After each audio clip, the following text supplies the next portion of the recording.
Well, it's sort of funny because we've had a few informal conversations, and I don't know exactly your title and the things. I mean, I know that you're involved in politics, and I know that you're a mayor, I think, of one of the boroughs of Monterey. Is this correct? Sí, del área metropolitana. Son 11 y Escobedo es uno de ellos. Okay. How many people in your jurisdiction? 450,000. Okay. Well, that's bigger than this area pretty much. So that's quite an undertaking you have. Responsabilidad. What made you decide to go into politics?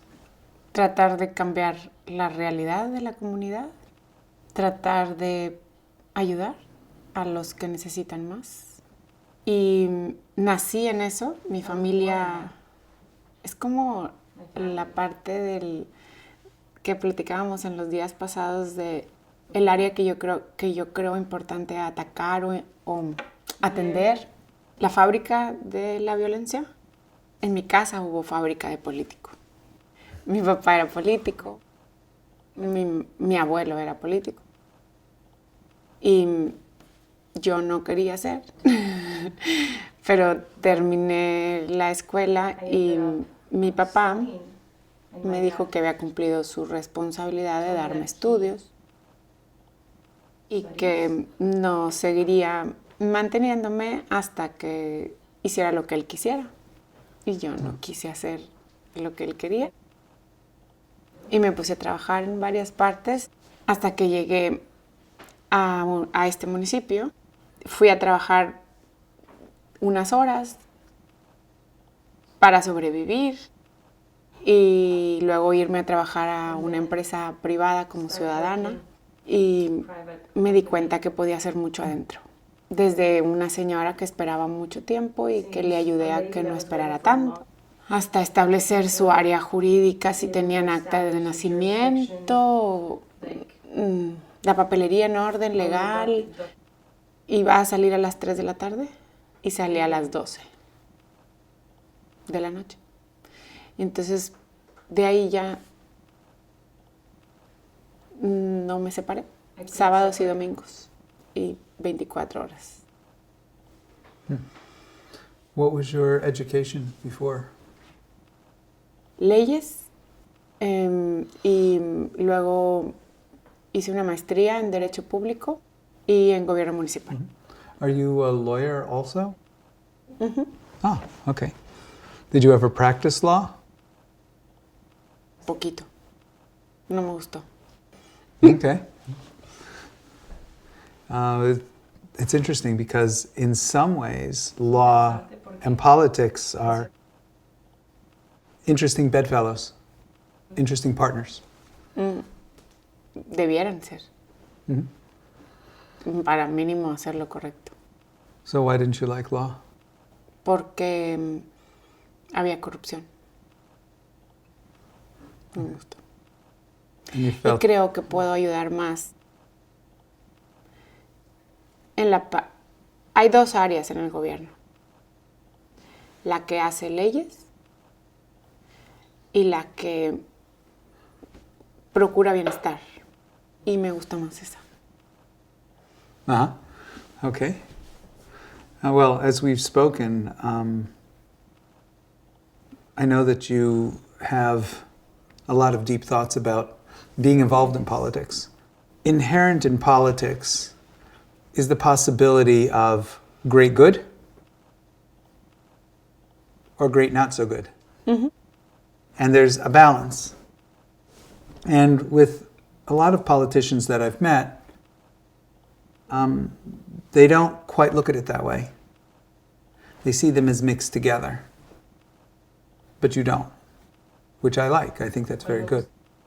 What have your thoughts been in our conversations since we've been going back and forth between those two things? Because as a politician, you face a lot of temptation, and some of that temptation is hard to figure out if it's good or bad.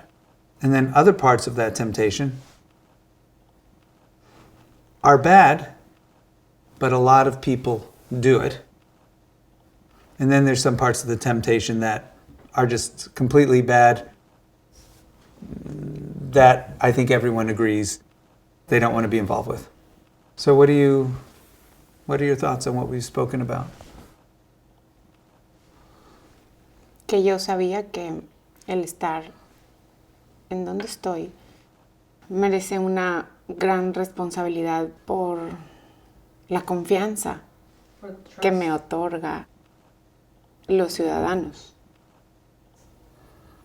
Pero hoy lo veo más, con mucha más responsabilidad.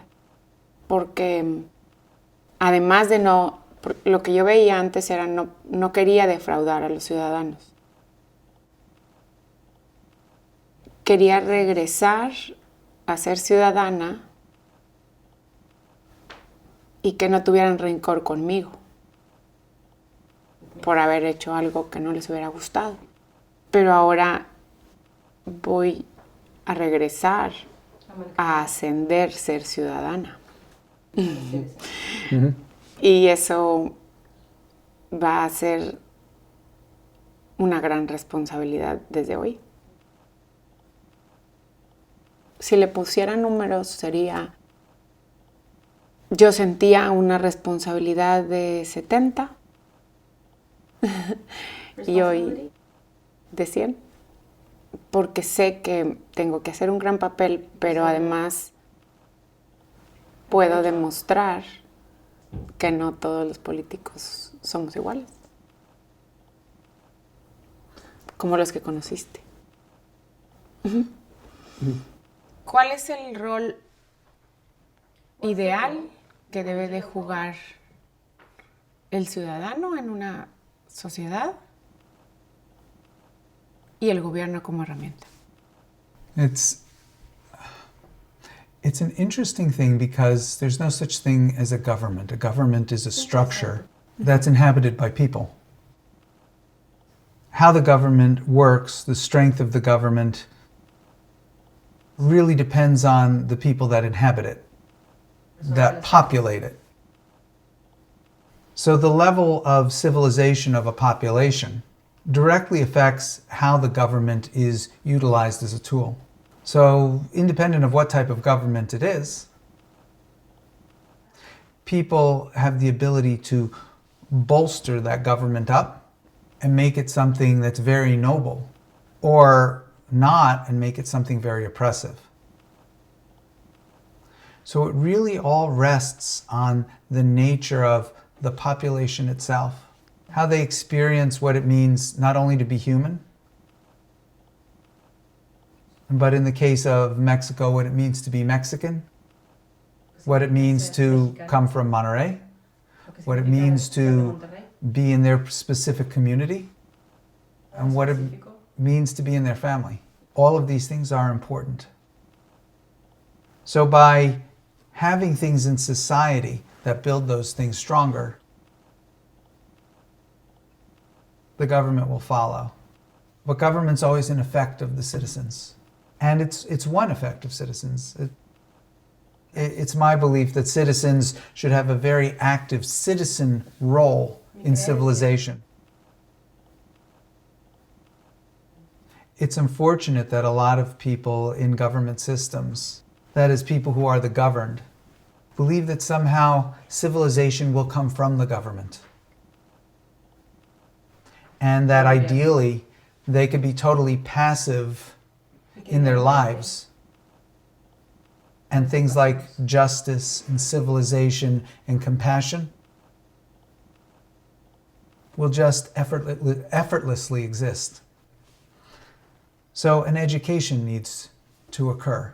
Ideally, it starts with simple practices within a family and simple practices and examples within a community. And just like there needs to be a family leader, there needs to be community leaders. And ideally even regional leaders. But especially from the community, what I would say downward, microscopically, there needs to be a much greater focus than there is in many parts of the world. ¿Y no crees que está pasando, bueno, al menos en México eso está pasando, que con la tecnología, creo yo que es la tecnología o la globalización, los ciudadanos están perdiendo la formación anterior en donde había un líder en una casa? Entonces, los hijos callan a los papás. Y su formación no es estructural con liderazgos. No es vertical, es horizontal. Y eso está causando, siento yo, o te pregunto si crees que eso causa un cambio rotundo en la estructura incluso del gobierno. Porque ya no va a ser vertical, va a ser horizontal. Y entonces el ciudadano empieza a tomar una actitud desde la familia que puede estar más cerca de la violencia, mucho más violenta o agresiva. When you talk about horizontal, what do you mean? I may be having some problem translation-wise. Ok. Horizontal es que no reconocen una figura de respeto en la familia.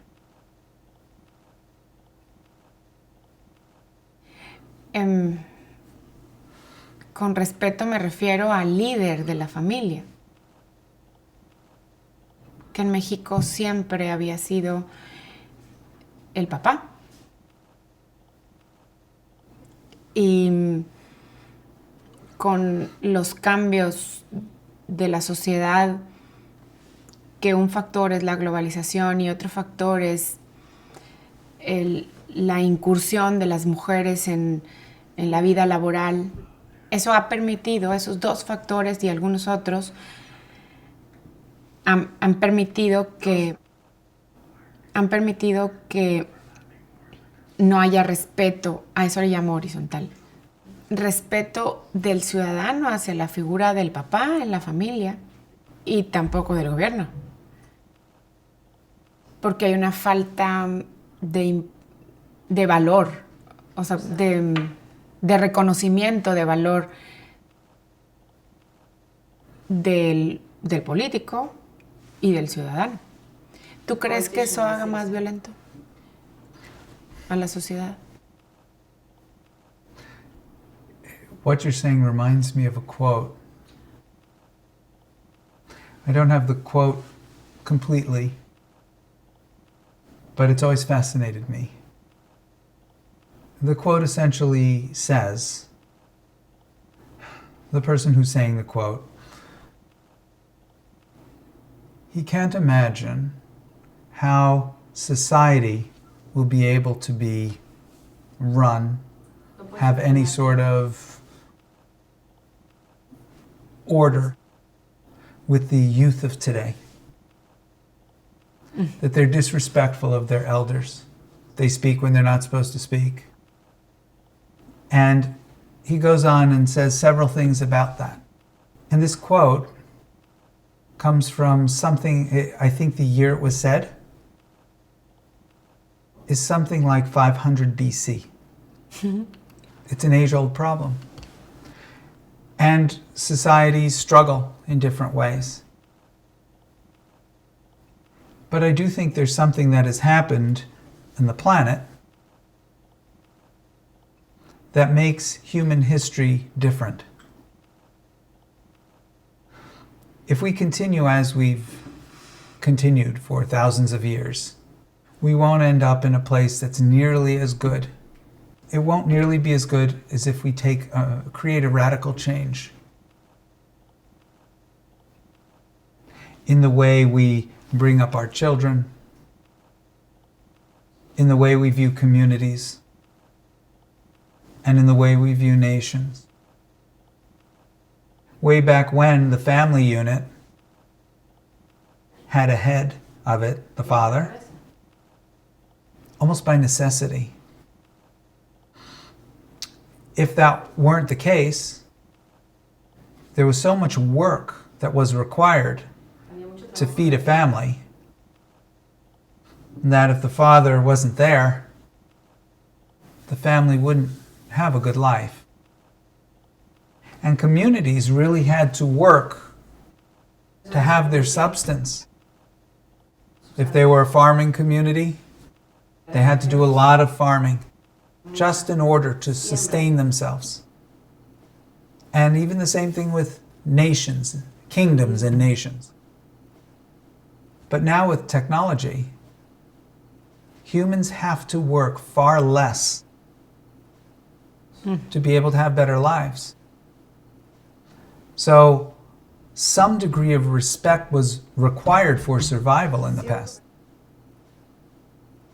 Not so required now. This is both an opportunity and a problem. And not that opportunities and problems are oppositional, but a problem can lead into something that isn't good. We no longer, to survive, need to uphold this structure. We have the ability to look at our lives and decide how we want to dictate them without reacting to circumstances. You know, in the past, if I didn't go and work in the field for 12 hours, I wouldn't have food for my family. There really wasn't much choice. Now we have more choice. It's more difficult then, because 500 years before Christ was born, they really did have to respect their elders to some degree. Otherwise, they wouldn't be able to survive as families, communities, or nations. Ahora sí. Now it's different. So what needs to happen is people have to become more self-aware. And within our educational system, this has to be fostered so that people can not only see that they have an option, but take the more difficult option that leads to a better civilization. But what I mean by education is not just what's in the schools. Sino lo que decías de que te tienes que caer para aprender a caminar. Yes. So, ideally, we can't take a group of people and make them the way we want them to be by putting a mold around them in the form of laws with enforcement. Ideally, what we do is we put little seeds of incentives, little practices that some people do, that inspire others to do it, so that the society grows more in a direction that is towards civilization. Now, if you look at civilization, the more civilized and ethical a group of people are, the less enforcement is necessary. The more primitive a group is, the more enforcement is necessary to have them be civilized. So if you take a group of people and you tend to add things that cause more enforcement, you tend to steer in a direction that is further away from civilization. Uh-huh. ¿Y cuáles son esas cosas que tiene que hacer básicas la familia? Mm-hmm. Well, I would think the next question is, you want to know how to go from the horizontal structure to more of a vertical structure. Mm-hmm. With respect to a vertical structure, what does it mean when you respect someone? Cuando sabes lo que siente o lo que le cuesta o lo que ha vivido durante algún tiempo para llegar a ser lo que es. No invadir sus vivencias para no agredirlo.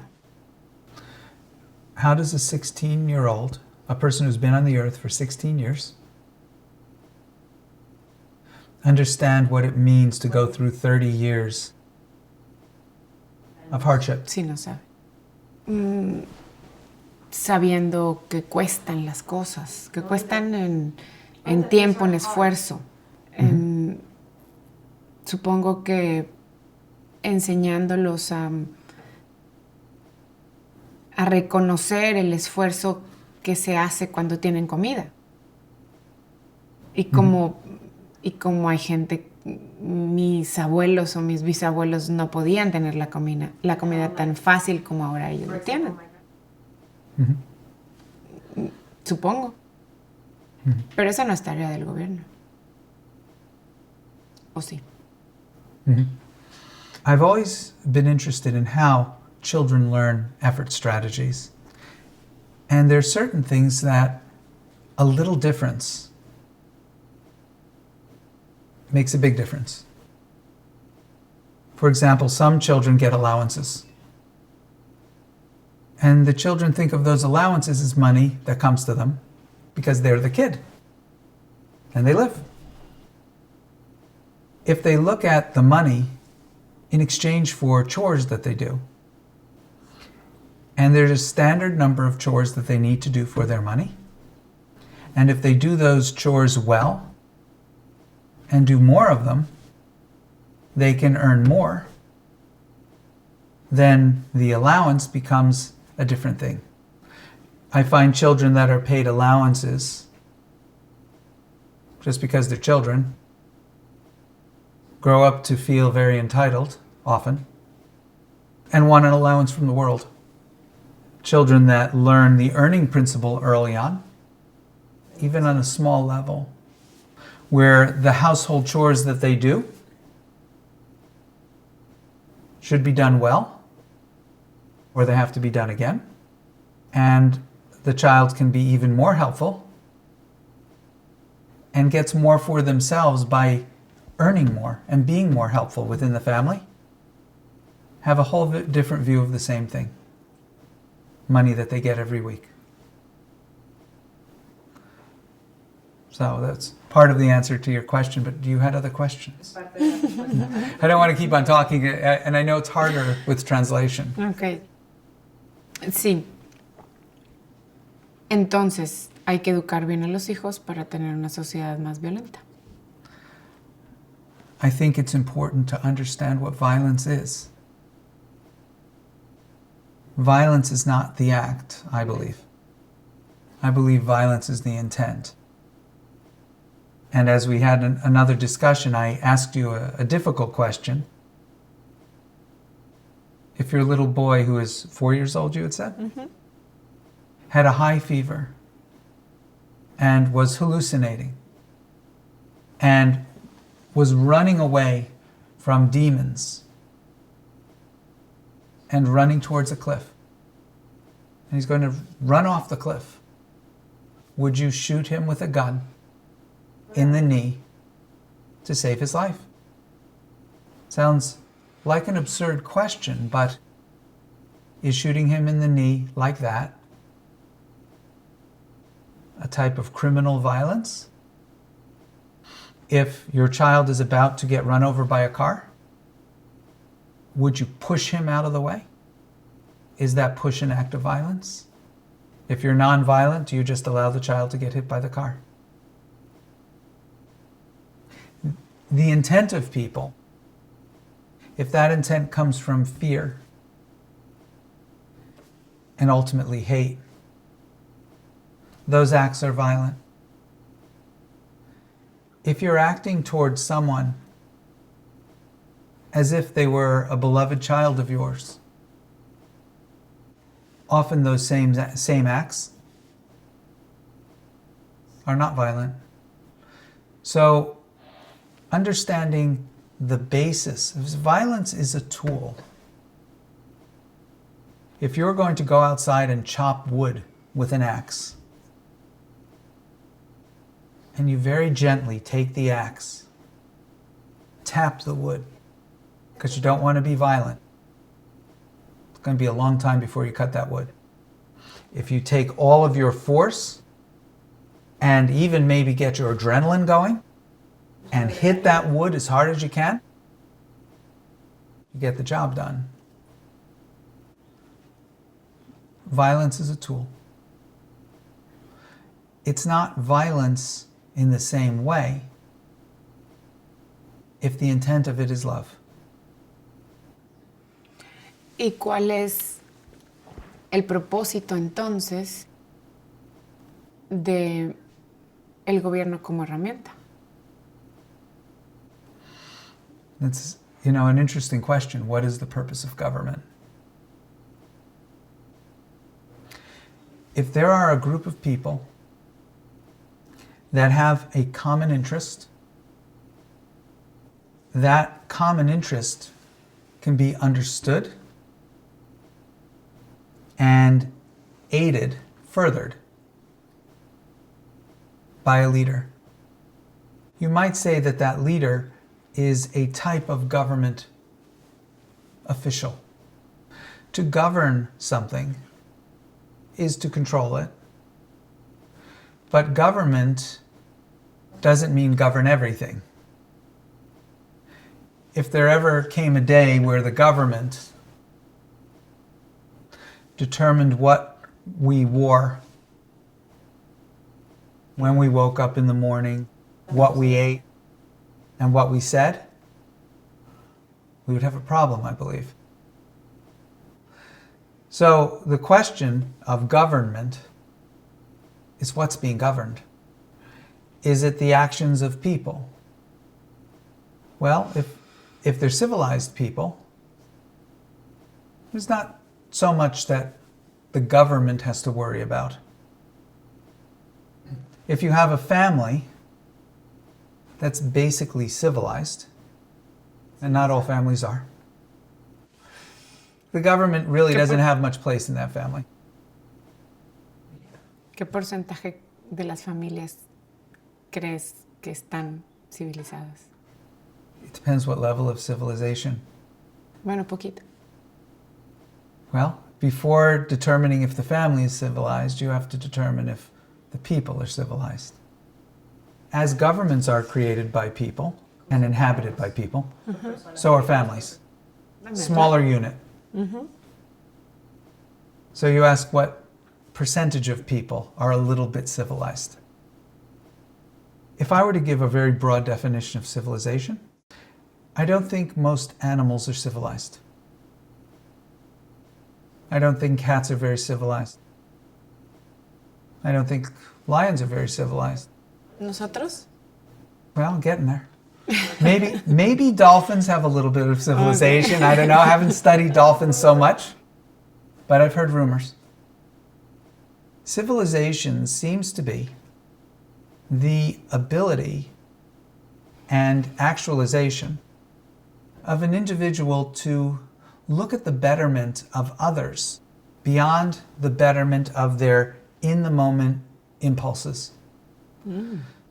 The question is, do you know of any cat that wakes up in the morning and thinks, I wonder what I could do today for the betterment of all cats? That doesn't happen. Happens with some humans, though. So the nature of civilization is the ability to have an ideological existence outside of our primitive impulses, outside of the basic desires of the body. To eat, to sleep, to have pleasure, to have comfort. As much as we can go against those things to uphold an abstract notion is our degree of civilization. We call that character. Now, character has to be tempered with morality, but that brings civilization. Does that answer your question? Sí, me dio una perspectiva más real de qué tanta. personas estamos civilizadas, pero la que no me has respuesto es ¿cuál es el propósito del gobierno? I know, we're getting there. that was in the first section. Okay. Hey, I will say there's something called the marshmallow test, which is a test of character to some degree in little children. The marshmallow test, you have a little child, and they have a marshmallow in front of them. And they're told that if they don't eat the marshmallow and they wait, they'll get a second marshmallow. And there are many children that can't wait, but there are some that do.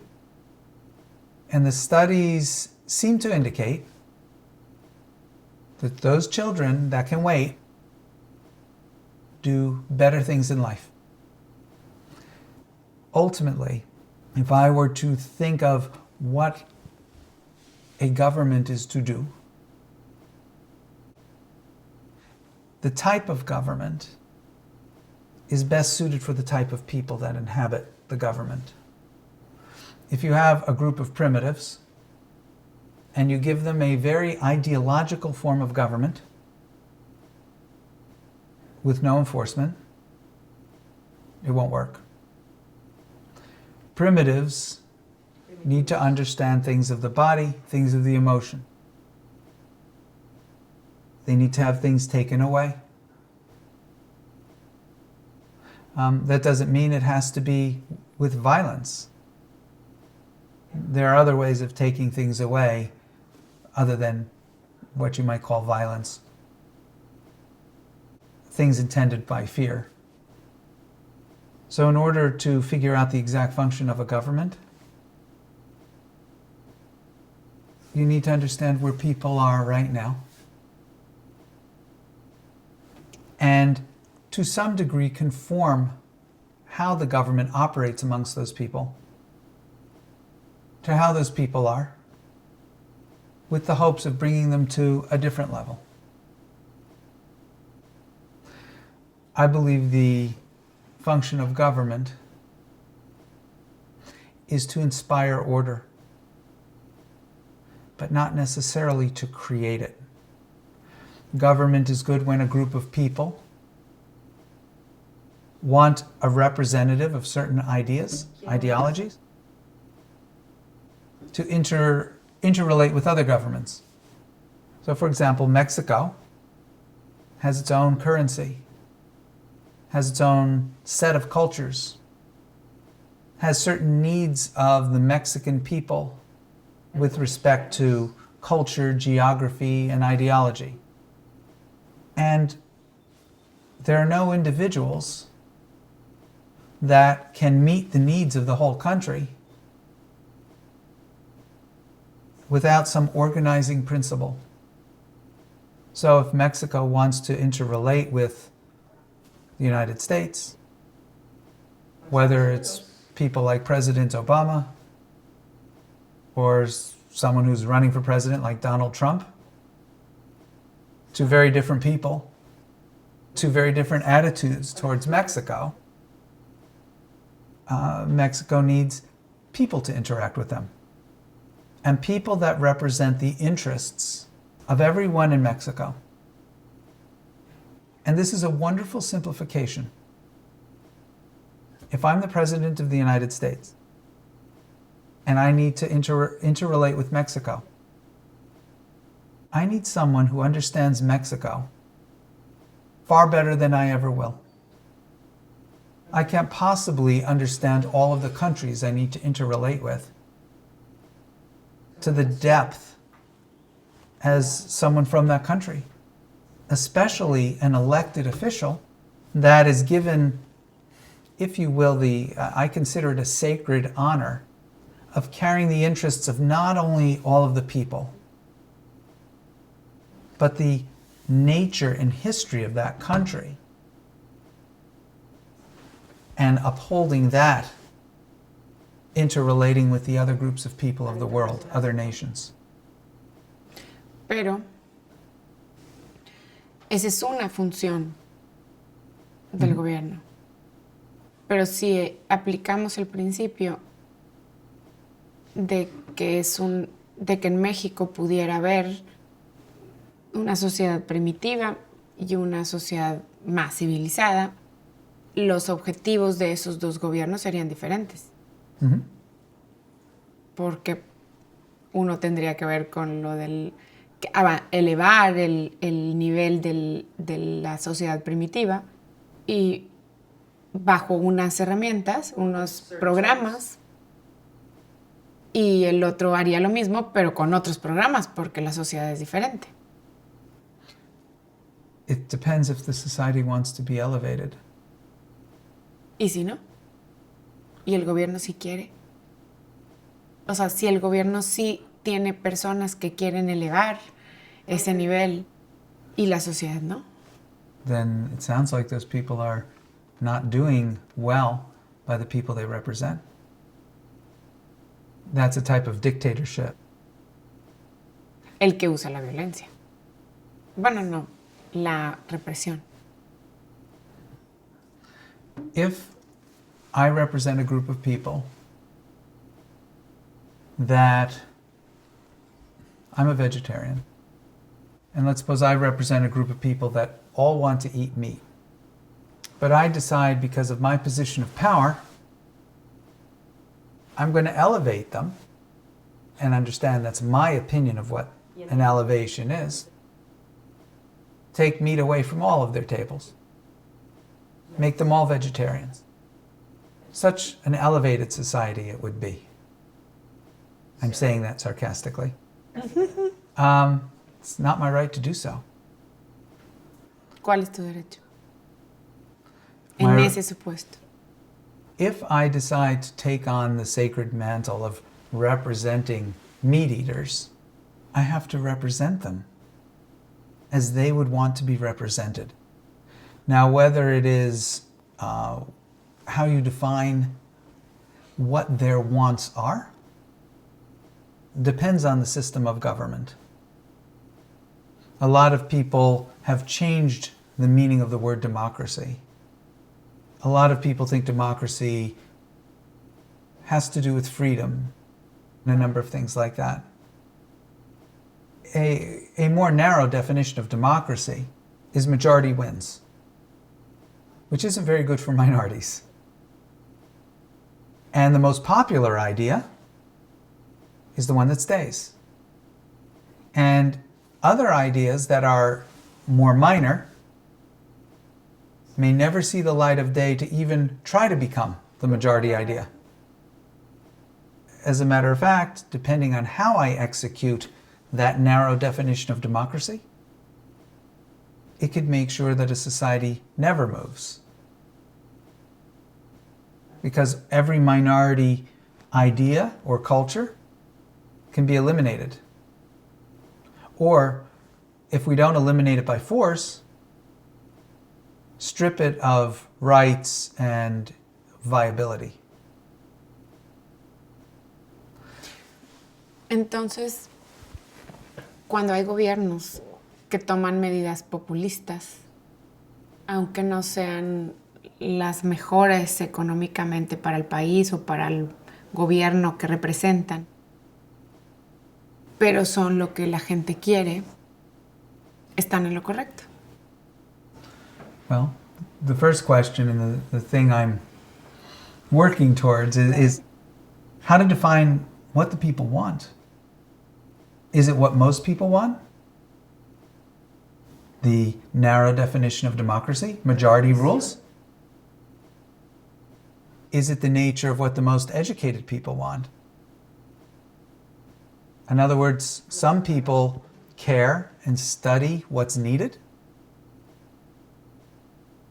Other people take someone who's maybe in a coma or in not mentally very able. Mm-hmm. Do they have the same wisdom in view as the person that studies all of these things? The United States attempted to resolve some of these issues by using what's called a form of government, a republic. In each area, we have people that represent the interests of the people. Ideally, they're elected as an expert someone who is able and someone who cares to see what would be best for their area. And there's a cooperation between that person and the people that they represent. That cooperation starts with their election. The people, the majority of people, agree this is a good person to study us, to represent us, maybe even to understand us better than we understand ourselves. Maybe some of us live around a lake. Maybe some of us live by a river. Maybe some of us live by a desert.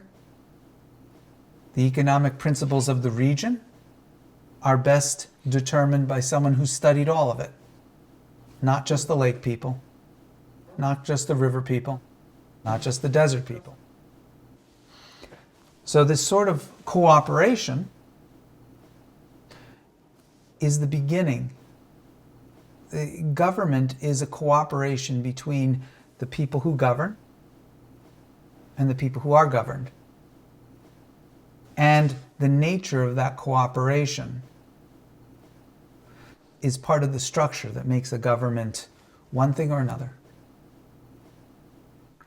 And of course, how the people, who is elected, how that person is once they've been elected, does depend a lot on the civilization of the people. In answering a question, what is the role of government? There's no one simple answer. It is easy to say what government shouldn't do, although there would always be people that disagree with that too. I don't believe that people are an effect of the government. I don't believe that the government has the function of creating love in people. I don't believe that the government has the function of raising our children. And ideally that's done with minimal interference. The interference comes when there's a dysfunctionality of people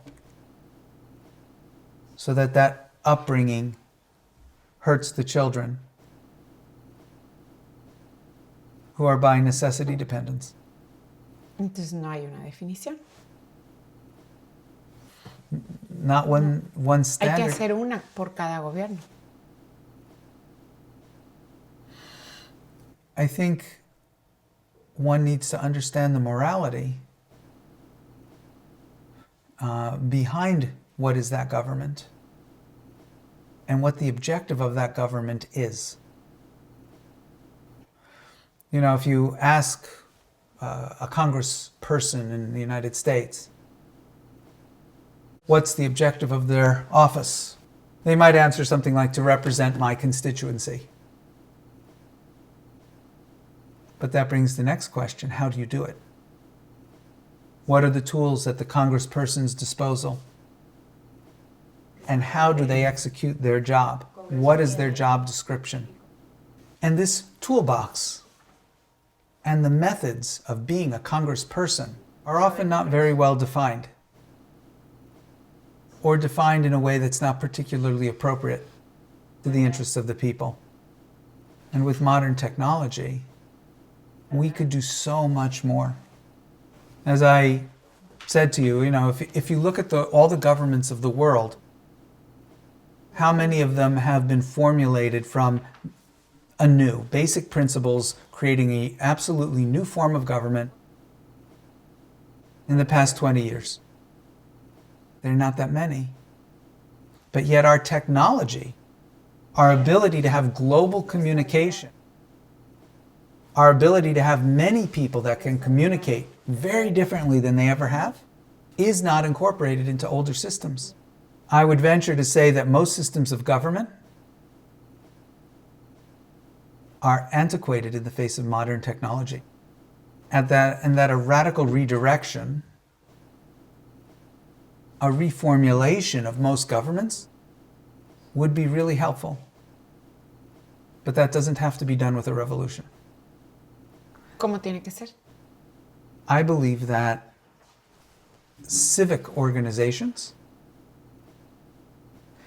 can be effective forms of government without going against the government and without even utilizing the same types of enforcement that government does. Churches, for example, many different communities, but especially it's easiest to see communities represented by religions. You know, take, for example, I know a gentleman who was a bishop in the Mormon church.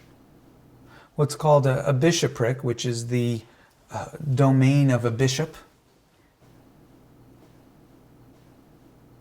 is a form of government. Highly organized, to the benefit of the people, in the auspices of that morality, that belief system, in this case Mormonism. That form of government, the Mormon Church, Catholic Church, even other civic organizations, the Rotary Club, operate within the normal frame of government without going against the government. If there was a civic form of government like that, that achieved the noble goals, what the old government system did, ultimately people could come to rely more on this system than on the antiquated system. And possibly even the antiquated system could either model itself more after this system, migrate over to this system, or over time just become less. That doesn't require any sort of revolution. It's more of an evolution. It's an evolution of people to understand the nature of self-governance, how they govern themselves with their own conduct, how families govern themselves, their conduct, how communities, and upward. If an individual becomes aware of the nature of their conduct and are concerned with good conduct, it then becomes the morality that determines good versus bad. That is the governing factor. If there are a group of people that can come to an agreement that a certain thing is bad, then you can have a type of government based on that morality. And it still doesn't need to involve violent enforcement. Does that help? Sí, pero nace otra duda. Entonces, tampoco en el gobierno, o sea, ¿tú qué piensas de si las organizaciones civiles como la iglesia, como la religión, cualquiera que sea, participa en el gobierno? Mm-hmm. ¿Tú qué piensas? ¿Debe de ser o no? It depends how you define government.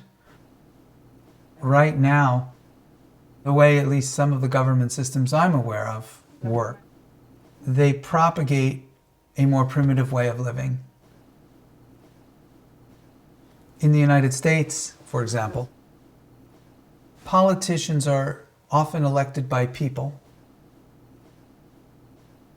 by giving people what they want or what they think they want, as opposed to what they need. Eso es un gobierno populista. Yes? ¿Sí? El que le da a la gente lo que cree que necesita en lugar de lo que necesita. Mm-hmm. Uh-huh. Entonces, there's one other thing I have to say. The key is what people think they need compared to what they do need.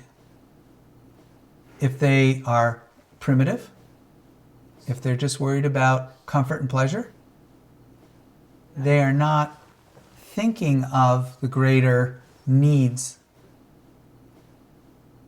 of other people they interact with.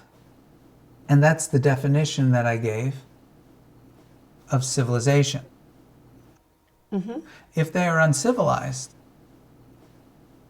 what they think they need is to be comfortable, satiated, and pleasured.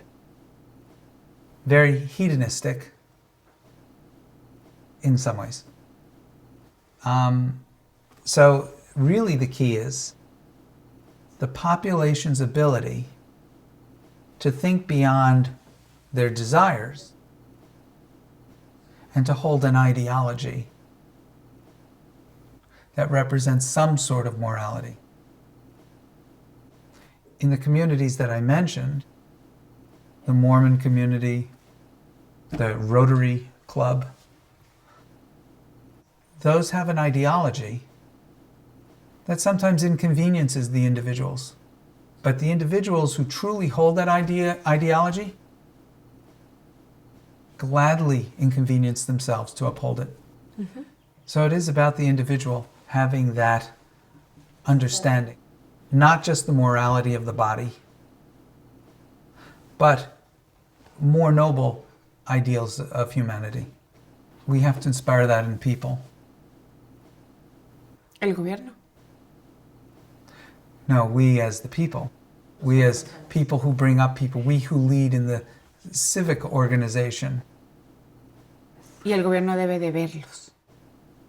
Government actually is an effect. And most of those structures were created by people who don't have that separation. Mm-hmm. And most of the elected officials are elected by people who don't have that separation. And many of those officials are of the same people and don't have that separation. So a government that was created like that and inhabited people by that, like that, not only shouldn't try to create that in people, or I should say inspire that in people, but can't. ¿Y el que sí? Yo encontré uno que sí. Well, I think there are a lot of people that can, but they have to understand that that's an important role in society. That the role of a civic leader, a community leader, is extremely important. Y con mucha responsabilidad. There are some communities, there's one community in Mexico, and I don't know the name of it, but they did one of the Pan American Games and had some representatives, some of the elders of this community involved in it. And it's a community that has elders. And elders make the decisions for the community. They're not paid. And they do so joyfully because they understand the importance of it. And all the people, or many of the people in that community, understand the importance of it. We have to go back to that sort of fostering that sort of community. And it starts in the small areas. And every community has people that have the potential to see this vision. And by people understanding this and growing in this, you can develop a government of people, so to speak, that is not a government of rules and enforcement, but is a government of ethics and, you might say, compassion. Hay que evolucionar. You have to get one community at a time. Una persona a la vez. Yes? Y luego una familia a la vez. Yeah? Y luego una comunidad. Mm-hmm. Mm-hmm. And if it comes from the government, it has an inherent problem that it is almost poison from the start. It's like it's trying to make the most wonderful cake with rancid butter. As long as the butter's in there, you have the best recipe in the world, cake won't be very good. Entonces, las personas que conformamos el gobierno no tenemos derecho a evolucionar. People who are part of the government strip themselves of many rights to be a servant of the people. in any leadership position, the more potent the leadership position, actually the less rights the leader has. People think that if they could lead people and be potent, they would have so much more freedom and rights. But true freedom has to do with how we view our potency and how seriously we take our potency, yet maintain a sense of self. Freedom is not just wielding power however we want. Because if we think we need to do that, we don't have a strong sense of self. So the best civic leaders that you could find are people who will take their power very seriously and understand the extreme limitation of being a government employee or a leader. One of the things I suggested with you, and I don't know if you'll take this or not, and I don't know if this is the best idea or not, but in Mexico there are 3 main parties, and you are one of them. I suggested that you find 2 people of equal authority and power to yourself, 2 buddies, so to speak, one from each party. So there'd be your party, one of the other parties, and the third party. And the 3 of you do civic things all together. So there will not be any mistake that this is done in the name of one party or another, or to further some election agenda, or to further some maybe inappropriate power within government. That this is done as you, not as the mayor, not as a representative of your party, but as a Mexican, and as a human, and as a woman. And that's one way of canceling out what might be seen as improper interests. Uh-huh. Y dentro del gobierno no hay nada que hacer. Well, I think there's a lot to do.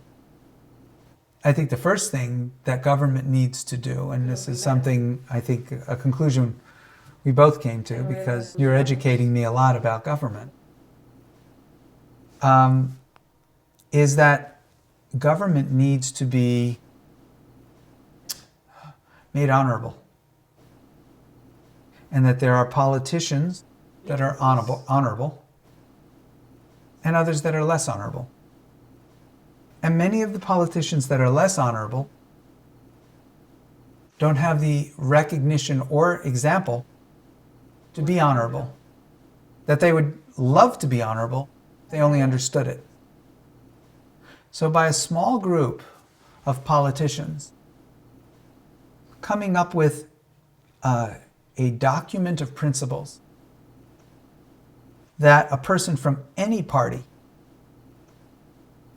will abide by, that keeps their position within government sacred and noble. And then having all the parties propagate this and adhere to it. It would make the people within the government more self-aware of their responsibility. One of the things that happens in the United States, which I don't agree with, is there'll often be 2 political candidates. And in the United States, we have 2 main parties. There are some smaller parties, but 2 main parties. And in order to be the person that runs for president, they have to be first the person that's elected within their party. So this doesn't only happen in the presidential election. This happens in every election almost.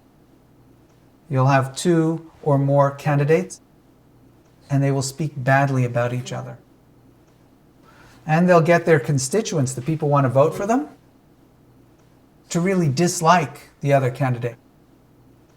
So if they lose, those people will never feel good about the government, will never feel that they have a noble leader, because that leader has been tarnished. It's a type of bad media. So if all politicians could disagree with people in an honorable way, if I have for example, if I have an opponent that maybe I know that opponent, or I believe that opponent is a criminal. Maybe I believe that opponent does all sorts of things that I think are very bad. I could sit there and point them out. And a lot of times I'll be wrong, because an individual's judgment of another individual is very often imperfect. So what's better is that we suggest that everyone examine each of the candidates. And if I were a candidate, examining my good, my bad, thoroughly. And if we conduct ourselves honorably like that, in the least, when our opponent is elected,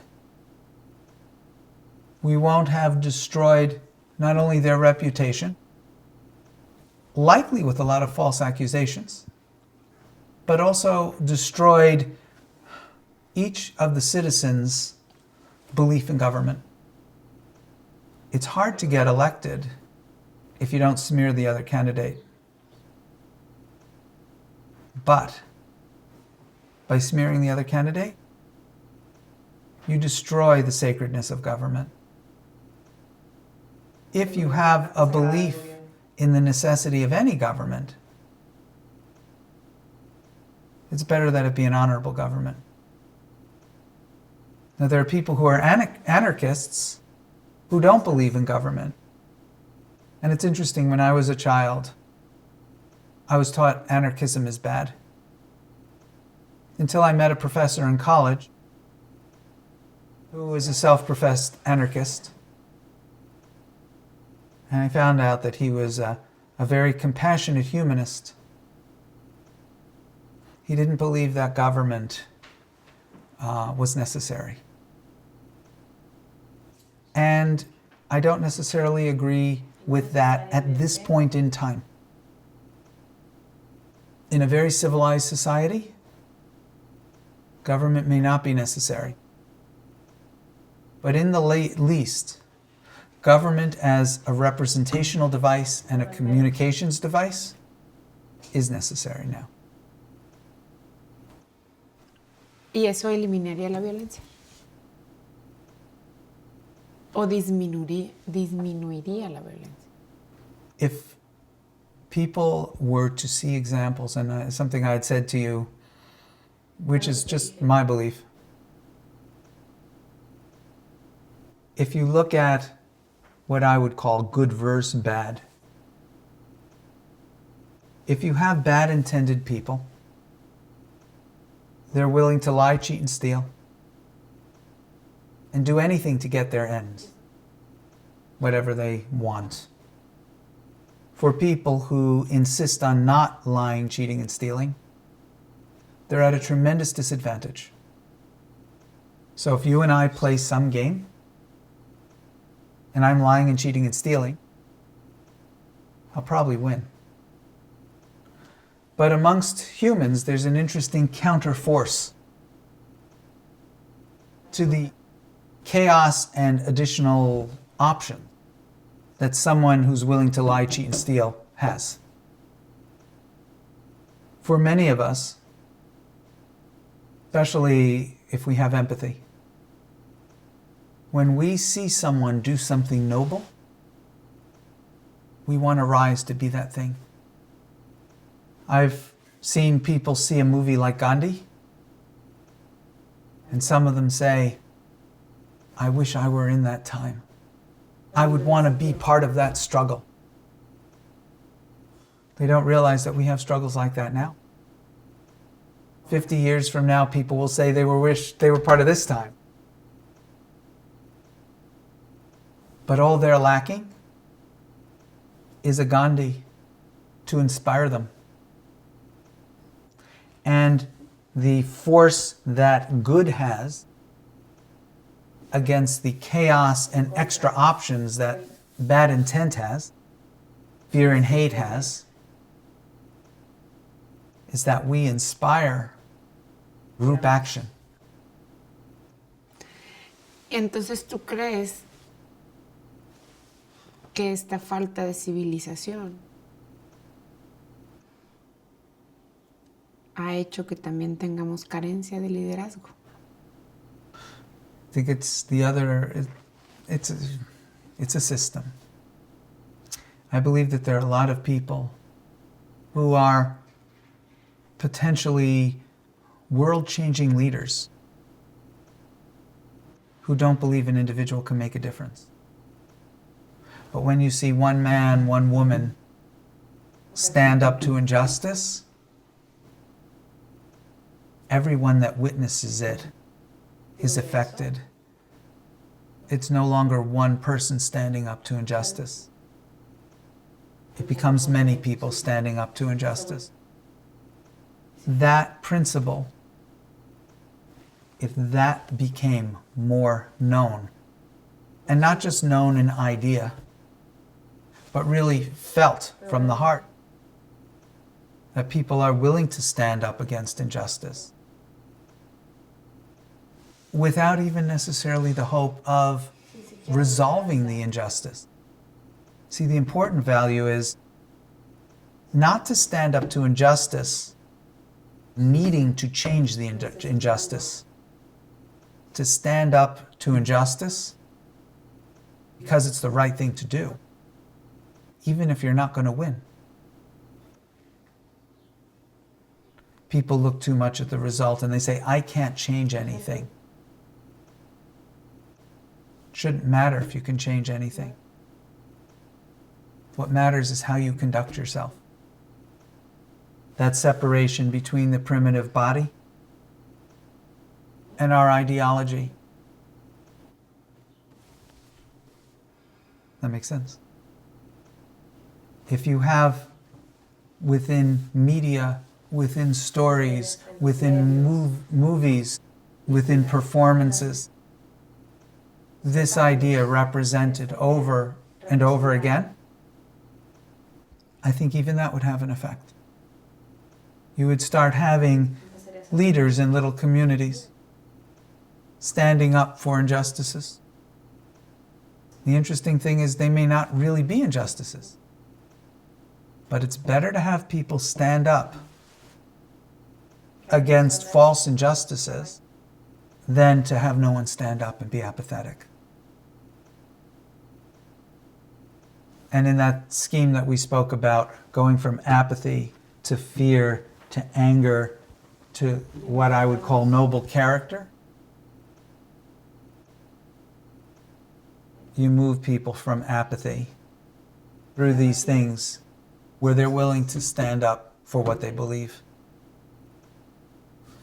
Even if that belief is mistaken, it's better than being apathetic. Apathy is our biggest battle with respect to civilization and community, humanity and compassion.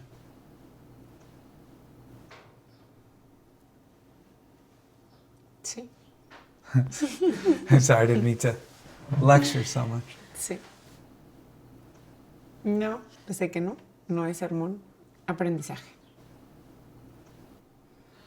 Well, it's interesting.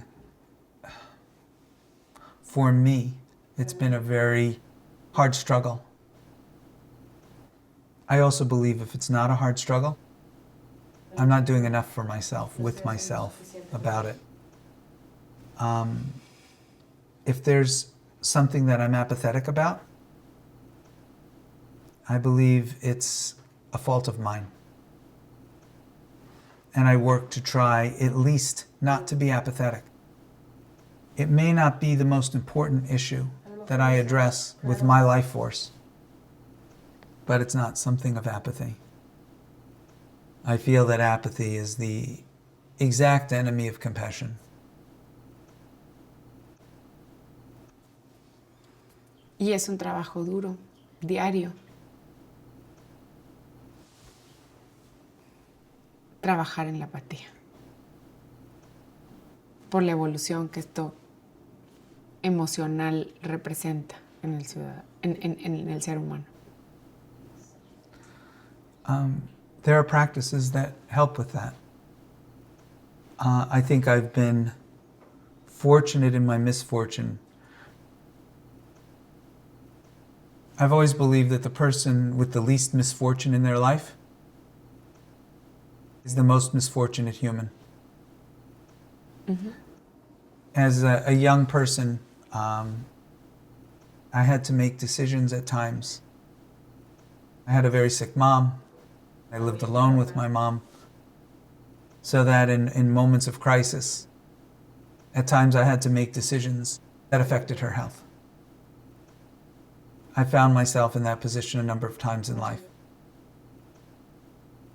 Currently, I have someone that I've been very close to for almost 30 years. And she has stage 4 cancer.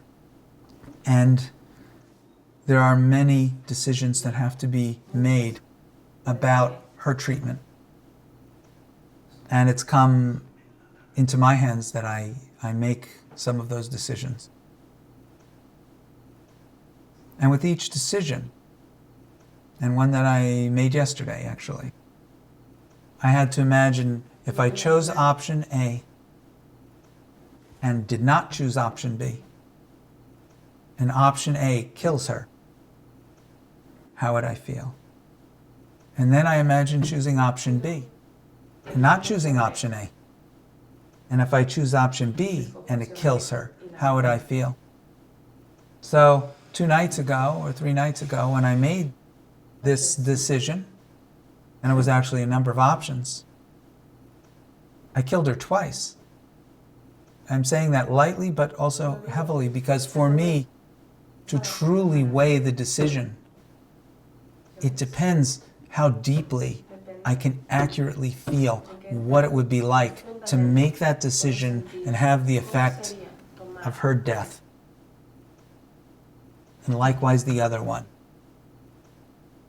And I'll tell you, for me, in my physical body, mourning so deeply, feeling so deeply, is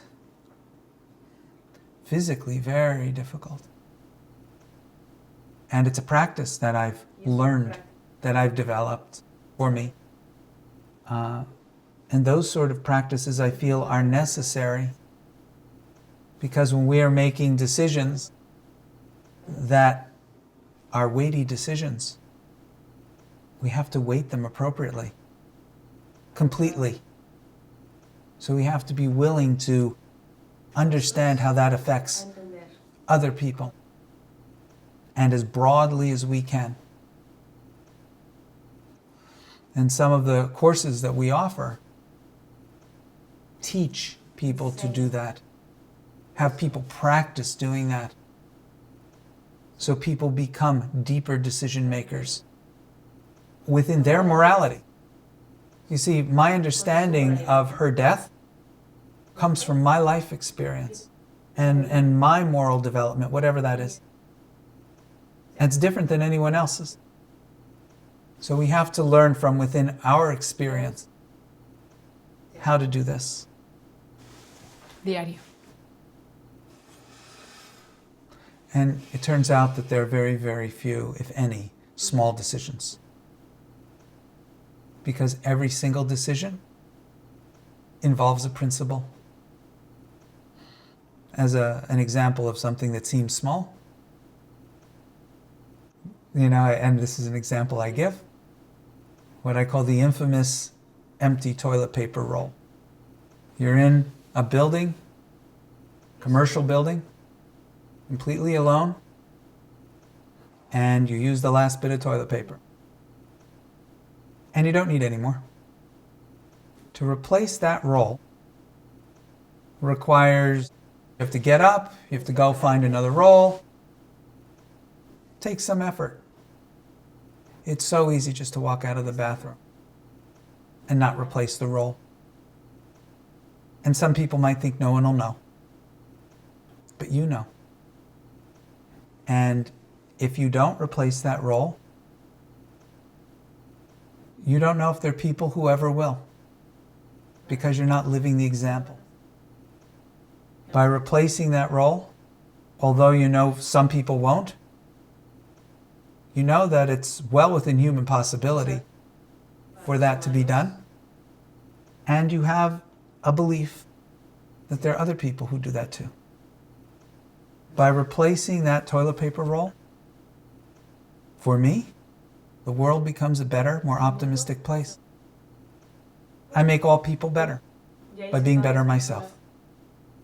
How we conduct ourselves in our decisions creates our vision of all people in the world for us. And decisions are the steering point of all behavior.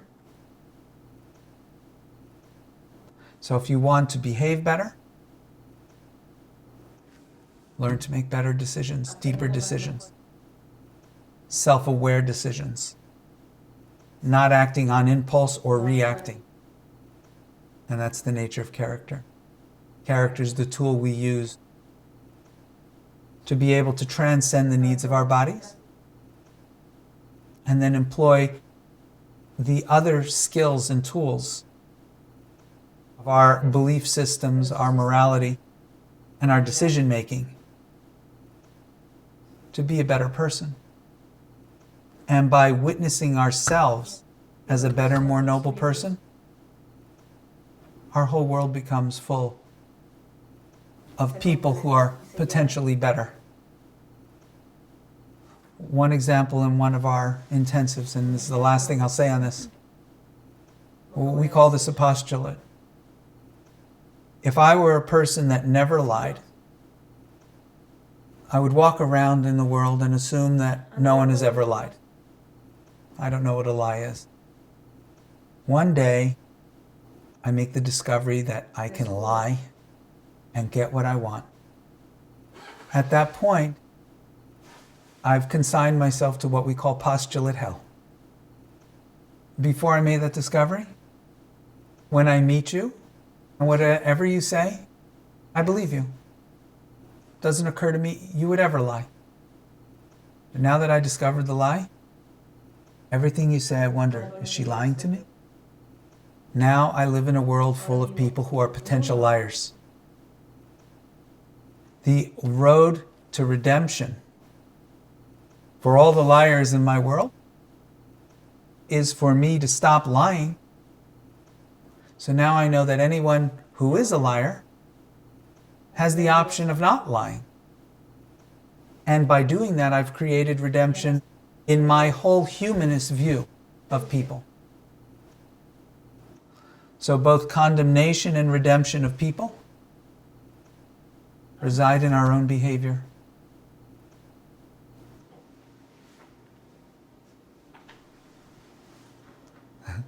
Ay, ay, ay. Mucho. Pensé que yo venía por cómo resolver el problema de la fábrica de delincuentes. Número uno, que ese es para mí lo más importante. Y me mandas con mucho más trabajo. Y muchas más cosas que resolver. No nada más la de la fábrica.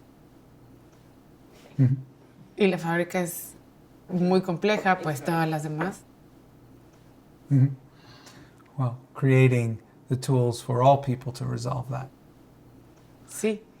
Todos los tipos de personas que han convivido con la violencia, de los que hablamos ayer antier, del apático y el que vivió violencia y el que tiene familia. ¿Esos tipos? Well, yeah, I'm ¿A eso talking te refieres o a...? having all people evolve to where violence is not as common and where violence is understood through intent. So that the intent of all people can be made more positive if they're predisposed to that. and so that they deal with those that are not predisposed that way more compassionately.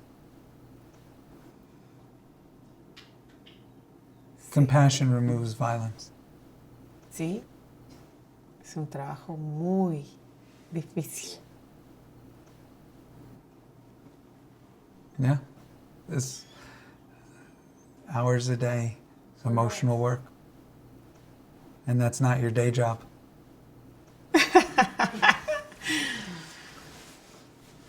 Pero se puede hacer. Mm-hmm. I agree.